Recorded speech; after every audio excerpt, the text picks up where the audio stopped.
সরকার যেটা করছেন সেটা হলো অব্যবস্থা এবং দুর্নীতি। এটার কারণে ব্যাপক অঙ্কের টাকা অনেকভাবে নষ্ট করা হচ্ছে দুর্নীতির মাধ্যমে। বিভিন্ন কারণে বড় বড় প্রজেক্ট না হচ্ছে, যার বেশিরভাগই কোনো কাজ করছে না এবং অনেক ধরনের কথা বলে মানুষকে বিভিন্নভাবে মানুষকে ভুল বোঝানো হচ্ছে। যেমন পদ্মা সেতু নিজস্ব অর্থায়নে, আমি এটা সংসদে বলেছি, আমাদের দেশের যে অর্থ সরকার যে অর্থ রাজস্ব থেকে আয় করে সেই অর্থ দিয়ে কোনো প্রজেক্ট করতে পারে না। কাজে নিজস্ব অর্থ বলতে যদি শুধু আমাদের রাজস্ব আয় হয়, একটি প্রজেক্টও আমাদের নিজস্ব প্রজেক্ট অর্থায়ন হয় না।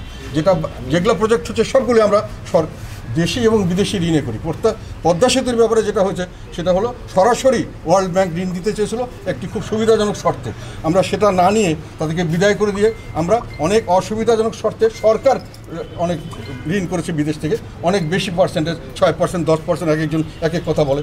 সেই টাকার থেকে পদ্মা সেতুকে টাকা দিয়ে অর্থায়ন করা আছে। নাহলে পদ্মা সেতুর এখন কিস্তি দিচ্ছে কেন? যদি ঋণই না হয় নিজের, কিস্তি দেবেন কেন? সুদ দেবেন কেন?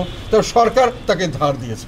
সরকারের এই টাকাটা সরকার মানুষের থেকে, অন্যান্য দেশ থেকে, বিদেশ থেকে নিয়ে এসছেন এবং সেখানে ওয়ার্ল্ড ব্যাঙ্কও আছে, সেখানে অন্য সমস্ত সংস্থাও আছে। কাজে ওয়ার্ল্ড ব্যাঙ্কে একেবারে ধাক্কা দিয়ে ছড়িয়ে দিয়েছি, সেটাও ঠিক নয়। তো এগুলো কতগুলো আমাদের দেশের মানুষকে বিভিন্নভাবে এক একটা কথা বলে, এক একটা নাটক করে আমাদের দেশের মানুষকে বিভ্রান্ত করা হচ্ছে।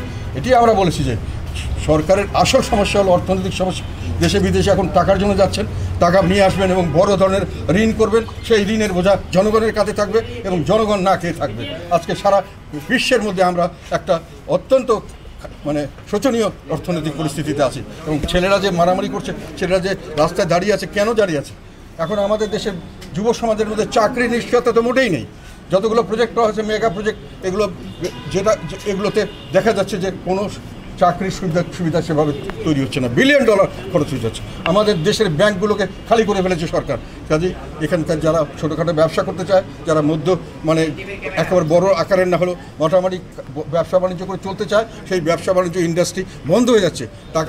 সেই কারণে বেকারত্ব বাড়ছে, টাকার অবমূল্যায়ন হচ্ছে এবং টাকা থাকছে না, যার জন্য অবমূল্যায়ন আরও বাড়ছে। ফলে দেশের পরিস্থিতি আমরা একেবারে দেউলিয়াত্মর দিকে চলে যাচ্ছি। এর থেকে উদ্ধার আমাদের দরকার।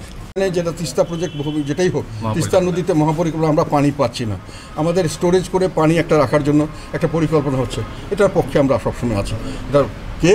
এখন আমাদের দেশের কতগুলো আমাদের নিজস্ব বিষয় নিয়ে আমরা এমনভাবে কতগুলো জটিল করে ফেলেছি যে করতে গিয়ে এখন বিভিন্নভাবে আমরা বাইরের শক্তির কাছে অনেকটা পরনির্ভর। আমাদের সরকারকে দেখছি তারা জনগণের স্বার্থের চিন্তা না করে নিজেদের ক্ষমতা যাওয়ার চিন্তা করছেন বেশি। আমরা মনে করি যে এইগুলোর বাইরে গিয়ে দেশ ও জনগণের স্বার্থে যেটা করার দরকার সেটা করবেন। জনগণকে সাথে রাখেন, জনগণ আপনাদের সে ব্যাপারে সাহায্য করবে। যে যত লোন বিভিন্ন জায়গায় নেওয়া হচ্ছে, দরকার হলে যদি লোন নিতে হয়, এখানেও আমরা লোন নিয়ে করেন। এইসব প্রজেক্টে লোন নিলে তো সেটার জন্য সুফল আমরা সকলেই ভোগ করব। আর বড় বড় যেগুলো মেগা প্রজেক্ট করা হচ্ছে, সেগুলোর আমাদের দেশের লোক কতটুকু সুফল ভোগ করছে জানি না। এইগুলো আমরা সরকার যতই বড় বড় কথা বলুক, এই মেট্রো রেল, এই আদার থিংস যেগুলো হচ্ছে, ফ্লাইওভার, এগুলো আমাদের আশেপাশের সব দেশে অনেক আগিয়ে হয়ে গেছে।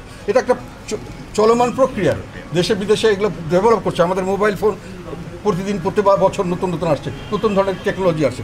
এগুলো তো আমাদের সরকারের এখানে কোনো বাহাদুরিও নেই, কোনো খারাপও বলার নেই, ভালো বলার নেই। এটা স্বাভাবিক প্রক্রিয়ায় এগুলো আসবে এবং হবে।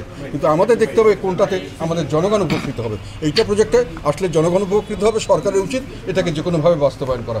সেটা আমাদের নিজস্ব অর্থায়নে করতে পারলে ভালো, নিজস্ব অর্থায়ন বলতে নিজস্ব লোন টোন করে বা আর যদি আরও কারোর দ্বারা কোনো ভালো সুযোগ সুবিধা পাওয়া যায় সেটা তারা নিতে পারেন। আমাদের কথা হলো আমরা এই প্রজেক্টটা চাই, হলে ভালো হয়।